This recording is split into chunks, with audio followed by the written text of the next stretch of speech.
네,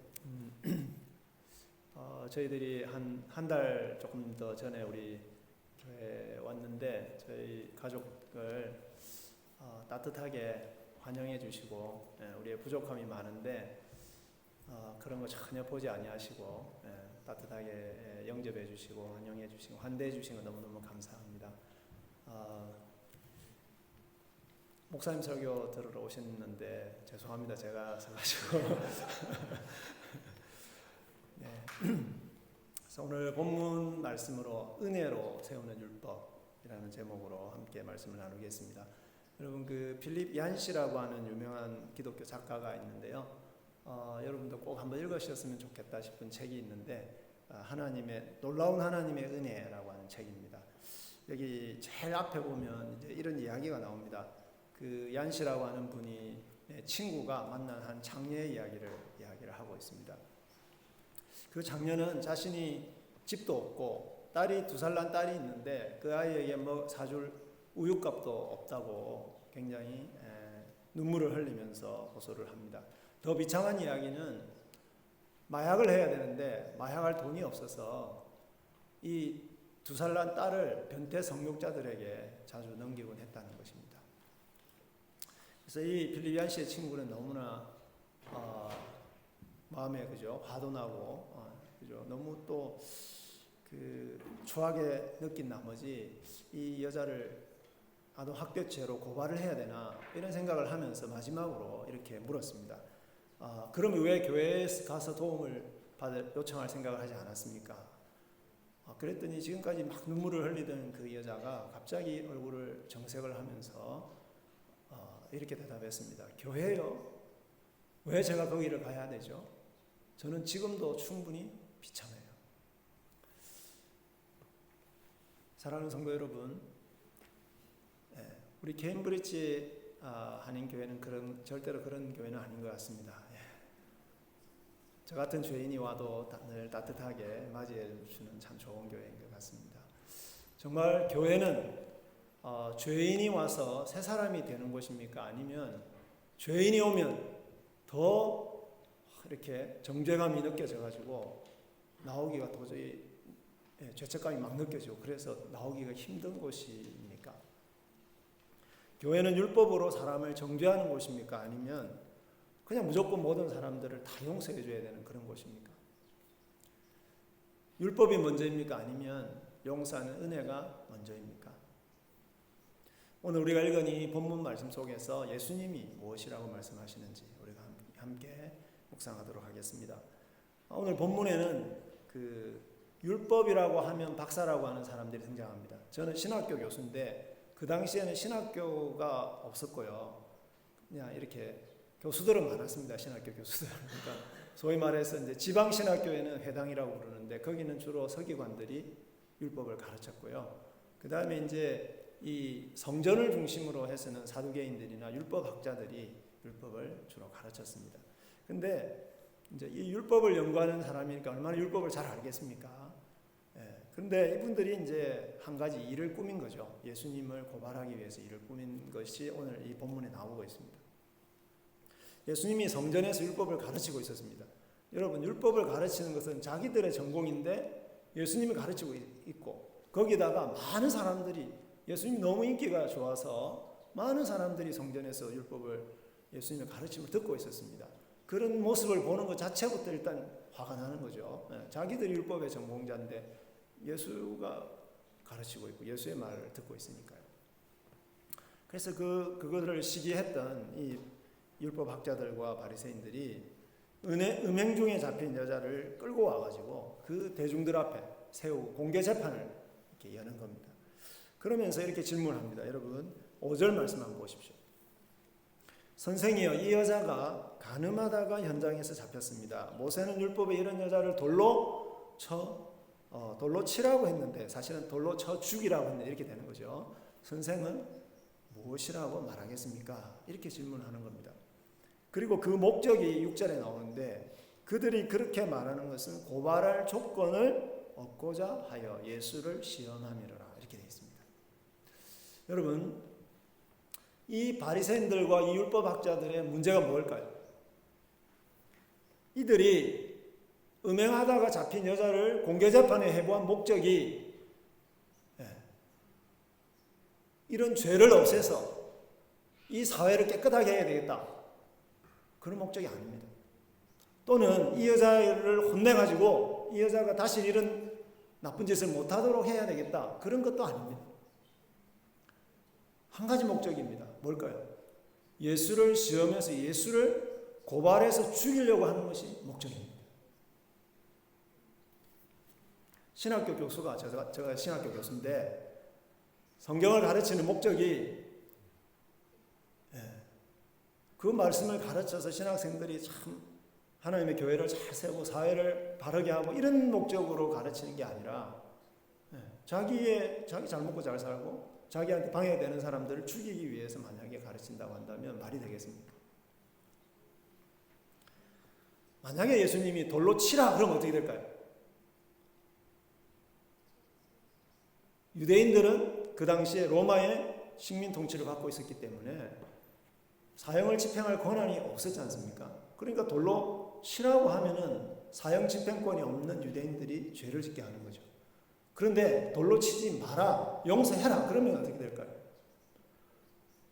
모세율법에는 그런 여자를 돌로 치라고 했으니까 모세 하나님의 법을 어기게 되는 것이니까 어떤 대답을 해도 예수님이 고발할 조건을 얻게 되는 것이죠.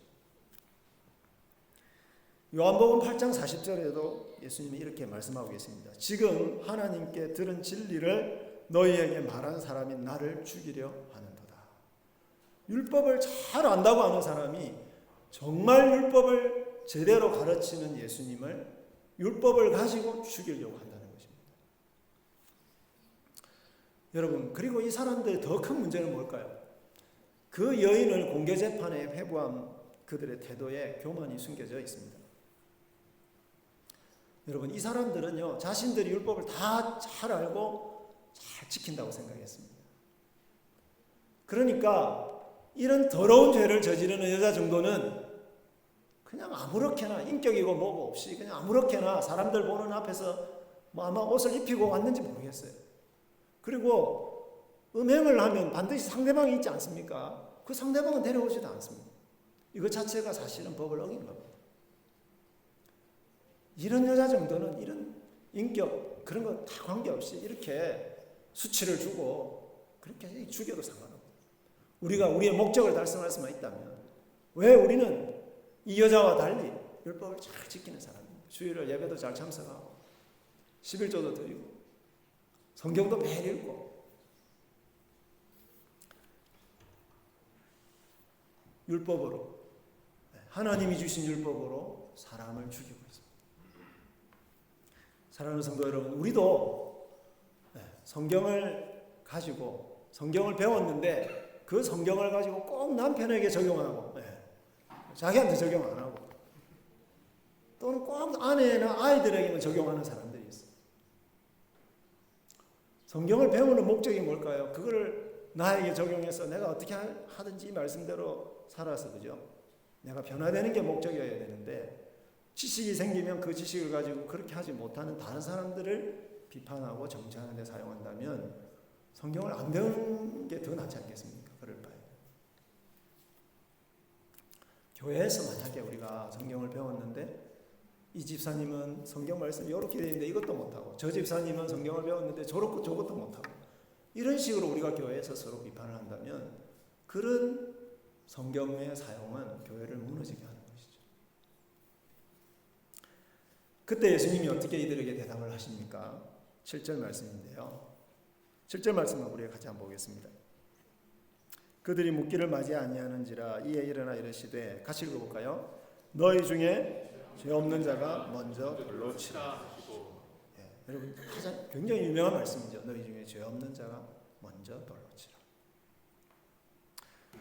여러분, 그런데 이 말씀을 하시기 전과 후에 예수님이 어떤 행동을 하고 있는지를 보셔야 돼요. 좀 이상한 행동을 하고 계세요. 6절에 딱 보시면은 예수님이 땅에 이렇게 엎드려가지고 뭔가를 이렇게 쓰고 계시는 거예요. 제가 일부러 이렇게 표현을 하는 겁니다. 예수님 일부러 엎드려가지고 땅에다 이렇게 뭔가를 쓰고 계시는 거예요. 손가락. 여러분 무엇을 쓰셨는지 궁금하죠? 예. 학자들도 되게 궁금했던가 봐요. 그래서 어떤 학자는요, 요 앞에 서 있는 사람들의 죄목을 다 쓰고 계셨을 것이다. 뭐 이렇게 이야기하기도 합니다. 여러분 하나님이 안 가르쳐 주시는 거 궁금해하실 필요가 없어요. 중요한 것은 뭘까요, 여러분? 요한이 이것을 기록할 때에 내용은 안 쓰고 이 말씀을 하시기 전과 후에 예수님이 엎드려서 손가락으로 뭔가를 쓰셨다. 이 행동을 강조해서 보여주고 있는 것입니다. 그래서 제가 궁금해서 손가락으로 쓰셨다. 이 글자를 찾아보니까 출애굽기 31장 18절 그리고 신명기 9장 10절에 보면 하나님이 이스라엘 백성들에게 율법을 주실 때에 돌판에 손가락으로 친히 기록해 주셨다. 그렇게 되어 있었습니다. 무엇을 이야기하겠습니까? 예수님이야말로 율법학자들과 바리새인들이 연구하고 있는 그 율법을 직접 주신 하나님이다 하는 것을 이 행동을 통해서 보여줍니다.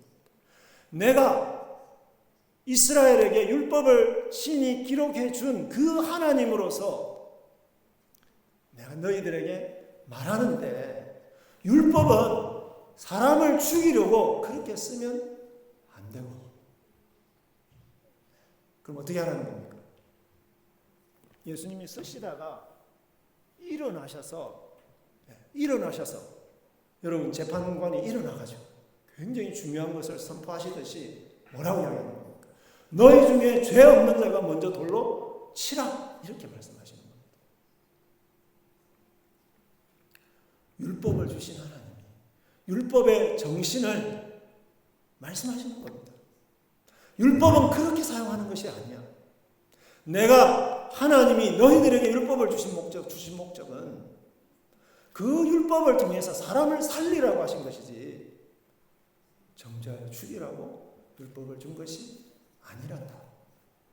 그것을 예수님이 지금 선포하고 계시는 것입니다.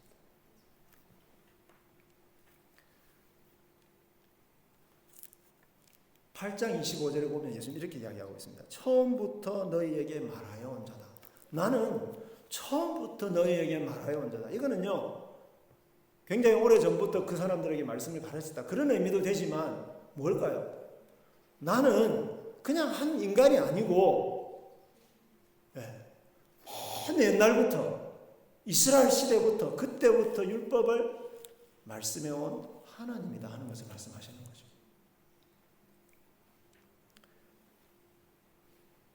하나님이 우리에게 율법을 주신 목적은 사람들을 정죄하거나 무너뜨리기 위해서가 아니라 사람을 살리고 사람을 세우기 위함이다 하는 것을 선언하는 것입니다. 여러분, 율법을 읽으면, 말씀을 읽으면 우리 죄를 깨닫게 됩니다. 그죠? 그런데 여러분, 죄를 죄라고 분별하게 하는 목적은 뭘까요? 그걸 가지고 다른 사람을 비판하고 죽이라고 하는 것이 아니라 죄를 깨달아서 내가 이렇게 살면 안 되는구나 하는 것을 알게 하기 위해서 율법을 주셨다는 것입니다. 이것이 바로 교회가 성경을 가르치는 목적입니다. 예수님 그 말씀을 하셨을 때에 예수님의 말씀을 들은 사람들이 어른들로부터 어린아이까지 그죠? 차례대로 그 자리를 돌을 놔놓고 떠나게 됩니다. 여러분, 이것이 무엇을 보여줄까요? 양심의 가책을 느껴서 떠났다고 되어 있습니다. 왜 어른들부터 먼저 떠났을까요? 인생을 살아보면 어떨까요? 하나님 앞에서 보면 잘나면 얼마나 잘났겠습니까? 그죠?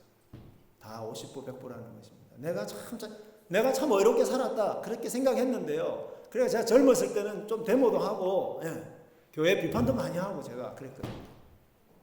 목사님 설교 들으면서 설교를 저거밖에 못하나 그런 생각 많이 했습니다. 근데 제가 설교해 보니까요 힘들더라고요. 그래서 머리카락이 하나씩 없어져 가기 시작하고 흰머리가 막 생기고 이렇게 하면서 드는 생각은 뭘까요? 정말 내 안에 죄가 너무 많구나. 내가 다른 사람 욕할 게 하나도 없구나. 뭐 그런 거죠. 하나님 앞에서 내 죄 문제 하나도 해결할 수 없는 그런 연약한 사람인데 내가 누구를 말씀까지 욕을 할 수가 있겠습니까? 사랑하는 성도 여러분, 예수님의 말씀을 들으십시오. 너희 중에 죄 없는 자가 먼저 돌로 치라. 함부로 성경 구절 가지고 율법을 가지고 다른 사람들을 비판하고 정죄하지 마시기를 바랍니다. 오히려 형제자매들을 그렇게 하지 못하는 형제자매들을 더 긍휼히 여겨주시기를 바랍니다. 우리가 하나님 다른 사람들을 비판할 수 없는 더 중요한 이유가 있습니다. 그것은 예수님도 그 여인을 정죄하지 않았다는 것입니다. 여러분, 예수님이 너희 중에 죄 없는 자가 돌로 치라 이렇게 했을 때 그 중에서 그 여인에게 돌을 던질 수 있는 사람이 누구였겠습니까? 예수님이죠. 그렇지 않습니까? 예수님은 죄가 없지 않습니까? 그리고 그 율법을 만드신 분인 거예요. 하나님이시고 재판관이시니까 그 여자에게 돌을 던지실 수 있는 유일한 분은 바로 예수님이십니다. 근데 10절을 한번 보시면 예수님이 그거를 막 쓰시다가 다시 일어나가지고 이번에는 그 여인을 마주하시면서 그 여인에게 굉장히 중요한 것을 이야기를 해주시는 겁니다. 회중들을 향해서는 굉장히 중요한 이야기를 했죠. 너희 중에 죄 없는 자가 먼저 돌로 치라. 이번에는 이 여자에게 굉장히 중요한 이야기를 하는데 그게 뭘까요? 나도 너를 정죄하지 아니하노니. 11절입니다. 나도 너를 정죄하지 아니하노니. 여러분, 율법을 만드신 하나님, 그 하나님도 이 여인을 정죄하지 않는데 하물며 우리에게 있습니까? 제가 앞에 서두에 말씀드린 그 필리비안 씨라고 하는 그분이 쓴 책, 그 책에 보면 집 나간 탕자의 비유를, 여러분 탕자 비유 잘 알지 않습니까? 그 비유를 현대판으로 각색한 그러한 그 이야기가 나옵니다. 미국에서 시골에서 굉장히 구식으로 살고 있는 부모님하고 사는 10대 소녀가 있었습니다. 근데 부모님들이 너무 구식으로 사니까 너무 지겨워서 가출을 했습니다. 저희 어릴 때도 가출하는 그 시골 청년들이 많았습니다. 저희 형님들도 한 두 명이나 가출하고 막 그래서 지금 농사 짓고 뭐 이런 게 너무 힘들어가지고 도시를 가자마자 몸을 팔고 마약을 하고 막 이렇게 했습니다. 저는 나름대로 잘 지냈습니다. 자기가 하고 싶은 거 막 하면서 이렇게 지냈는데 몇 년이 안 지나서 이 아이가 병을 얻게 되니까 이 업주가 버렸습니다. 그래서 잘 데가 없으니까 이제 길거리에서 잠을 청하게 되는데 제일 먼저 떠오르는 얼굴이 누구의 얼굴일까요? 자기가 도시로 오자마자 우유를 사 먹으려고 이렇게 딱 봤는데 그 우유 팩에 자기 얼굴이 이렇게 있는 겁니다. 부모님이 자기를 찾는다는 광고를 거기다가 낸 거죠. 그래서 자기를 찾는다는 그 광고를 낸 그 부모님의 얼굴이 제일 먼저 떠오르지 않았겠습니까? 그래서 용기를 내어서 바로 공중전화를 합니다. 근데 부모님이 전화를 받지 않습니다. 그래서 메시지를 남깁니다. 엄마, 아빠, 제가 내일 몇 시에 그레이하운드 버스를 타고 집으로 가겠습니다. 하고 그냥 끊었습니다. 부모님이 이 메시지를 들을지도 의문이고요. 만약에 이거를 듣는다고 하더라도 과연 자기를 마중 나올 것인가? 이것도 의문이었습니다. 걱정이 되었습니다. 그래서 그 다음날 이제 그 버스를 타고 그 마을로 이렇게 자기 고향 마을로 갑니다. 가면서 이렇게 생각했습니다. 만약에 엄마 아빠가 나와 계시면 그 터미널에 나와 계시면은 자기 집으로 가는 거지만 안 나와 계시면 자기를 용서하지 않는 것으로 생각하고 자기는 다시 버스를 타고 돌아갈 생각이었습니다.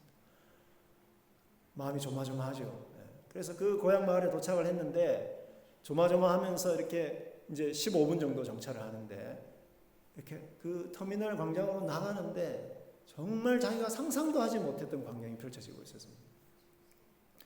온 터미널 광장에 환영 이렇게 누구누구야 환영해 이렇게 막 현수막하고 그냥 이렇게 종이로 막 이렇게 글자도 이렇게 새겨져 있고 한 50명이나 되는 사람들이 자기 삼촌, 뭐 할아버지, 할머니, 부모님, 교회 친구들, 교회 집사님, 권사님 다 90세가 넘으신 할머니까지 나오셔가지고 50여 명이나 되는 사람이 나와가지고 이 아이를 환영하고 있었어요. 파티 모자를 쓰고 악기를 부르고.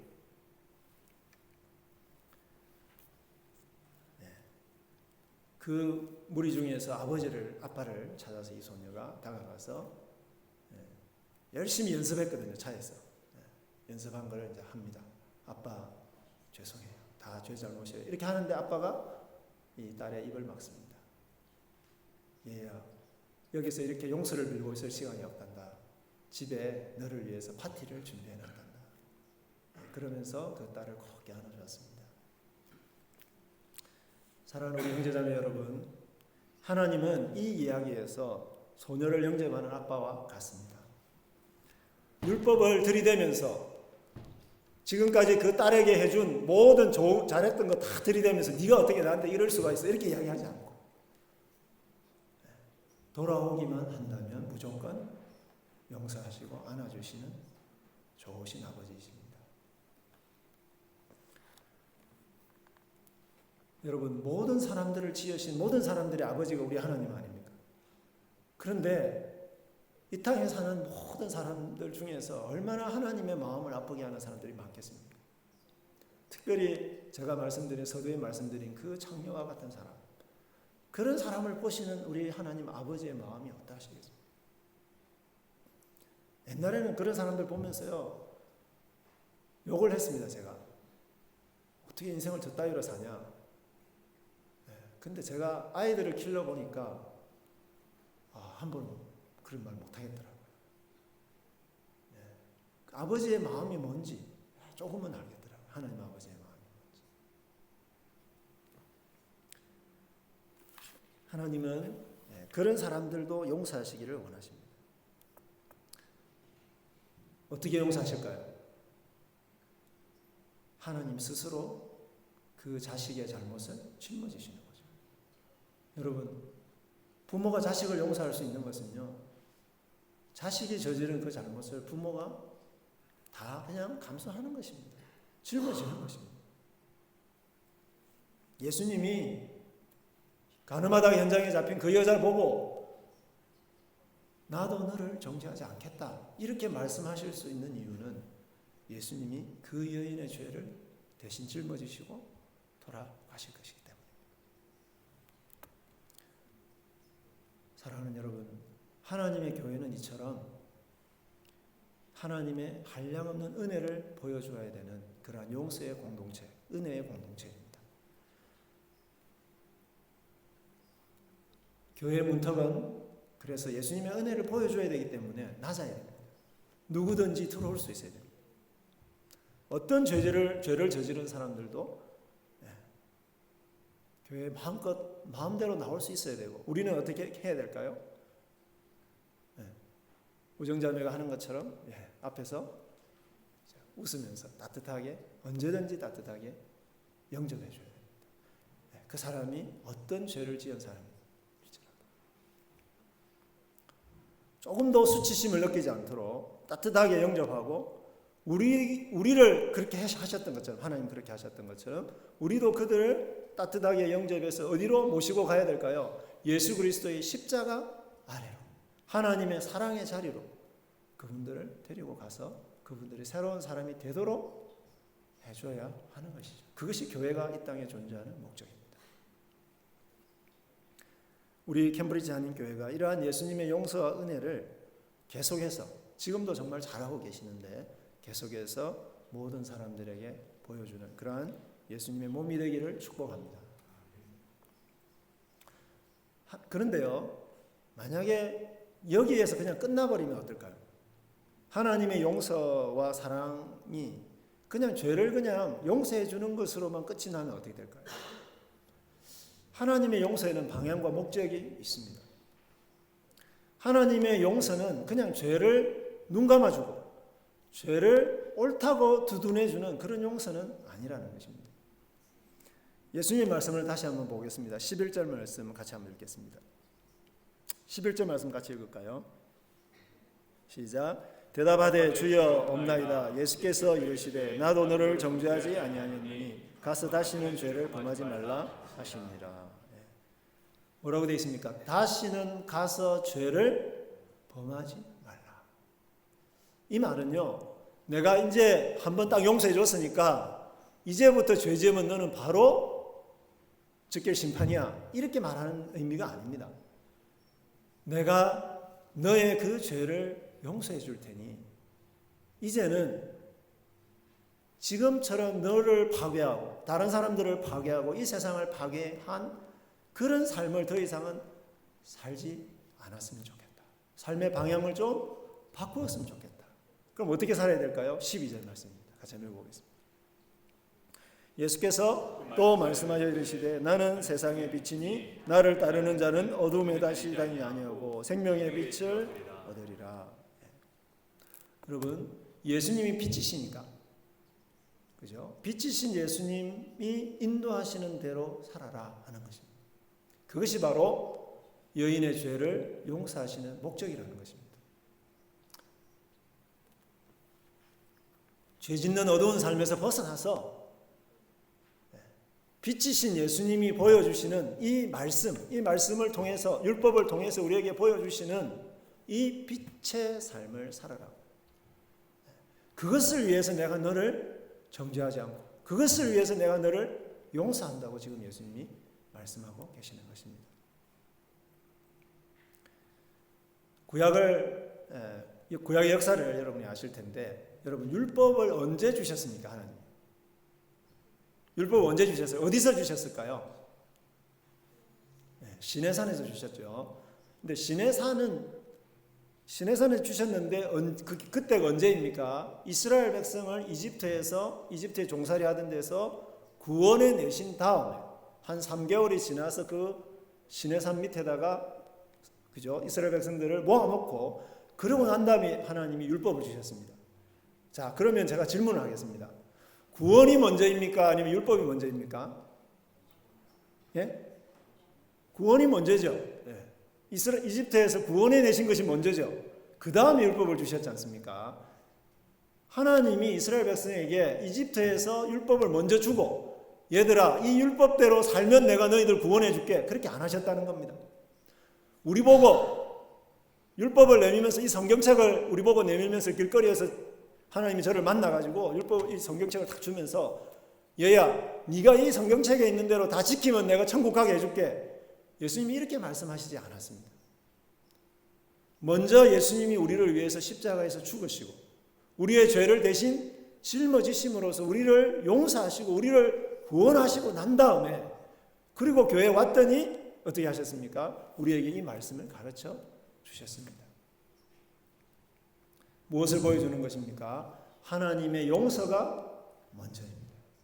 하나님이 우리를 먼저 용서하셨습니다. 우리가 올바르게 살아서 우리를 용서하신 것이 아니라, 우리가 어떤 죄를 지었든지 간에 하나님께서 대신 그 죄를 짊어지심으로써 우리를 먼저 용서해 주시고, 그 다음에 용서해 주신 다음에 어떻게 하셨을까요? 우리 교회 생활하게 해주셨지 않습니까?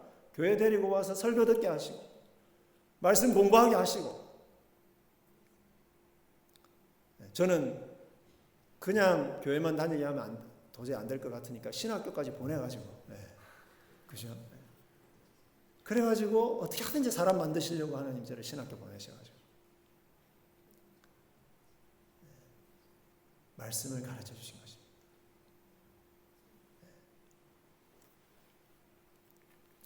하나님의 용서가 먼저입니다. 그러나 그 용서는 우리를 말씀대로 사는, 정말 빛의 삶을 사는, 하나님의 자녀답게 사는 그런 멋진 인생을 살도록 하기 위한 용서였다는 것입니다. 말씀으로, 은혜로, 용서로 말씀을 세우는 것이고, 용서로 우리를 말씀을 살아내는 그런 사람으로 만들어 가시는 것입니다.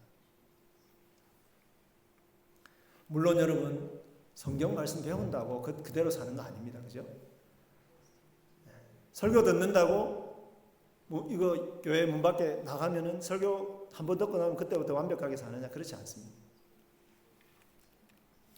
우리는 자주 넘어지고 실수합니다. 그러나 그때도 하나님은 우리를 다시 용서하시고, 그때도 용서하시는 목적이 뭘까요? 또다시 바른 길을 걸어가도록 하시기 위해서입니다. 여러분, 아이들이 실수하면서 배우지 않습니까? 아이들이 실수하고 넘어질 때 부모로서 어떻게 합니까? 아이는 처음 넘어진 건데 네가 내 아들이 돼가지고 어떻게 그렇게 넘어질 수가 있니? 너는 내 아들 아니야. 이렇게 합니까 여러분? 그렇게 하지 않죠. 실수하면 어떻게 합니까? 컵 안 깨졌냐 이렇게 말 안 하고 혹시 뭐 다친 데 없냐 이렇게 먼저 물어보지 않습니까? 그리고 괜찮다. 네가 어리기 때문에 실수할 수 있는 거다. 그렇지만 안아주기만 하면 됩니까? 어떻게 합니까? 다음에 이렇게 할 때는 이렇게 해라 하고 가르쳐주지 않습니다. 그래서 더 이상 더 실수하지 않도록 이렇게 가르쳐주지 않습니다. 하나님도 마찬가지죠. 우리가 말씀을 들었다고 해서 설교 한번 들었다고 해서 막 이렇게 완전히 완벽한 사람으로 사는 것은 아닙니다. 또 넘어지고 말씀 들어도 또 실수하고 넘어지지만 우리에게 누가 있습니까? 늘 언제든지 나를 용납해 주시고 용서해 주시는 우리 아버지가 계시다는 것. 그래서 그분께 언제든지 나갈 수 있다는 것. 그리고 나가면 내 실수를 용서해 주실 뿐만 아니라 어떻게 합니까? 어떻게 그 실수를 고칠 수 있는지, 어떻게 바르게 살 수 있는지 다시 하나님께서 이 말씀을 통해서 가르쳐 주신다는 것입니다. 이렇게 해서 우리는 온전한 그리스도인으로 이 땅에서 성숙해 가는 것입니다. 사랑하는 성도 여러분, 우리도 주님처럼 어떤 사람이든지 먼저 주님의 사랑으로 따뜻하게 영접하고 용서해서 하나님의 은혜를 보여주어야 할 것입니다. 하지만 거기서 그쳐서는 안 됩니다. 더 이상 이전에 죄악된 삶을 살지 않도록 하기 위해서 하나님의 말씀도 반복적으로 가르쳐 주어야 할 것입니다. 그러나 말씀을 들어도 또 실패하고 넘어져도 그때도 또다시 용납하고 또다시 용서하면서 그 사람이 다시 말씀으로 일어설 수 있도록 도와주어야 할 것입니다. 이것이 바로 우리 교회가 해야 되는 일입니다. 교회는 죄인을 용서하는 은혜의 공동체이면서도 하나님의 의와 진리를 가르치는 그러한 말씀의 공동체입니다. 용서하는 은혜가 먼저입니다. 그러나 그 은혜는 말씀을 세우고 말씀에 따라 사람을 세우는 은혜여야 됩니다. 우리 캠브리지 한인교회가 주님의 용서하시는 은혜가 가득하면서도 하나님의 말씀을 온전히 세워가는 그러한 멋진 주님의 교회가 되기를 간절히 축복합니다.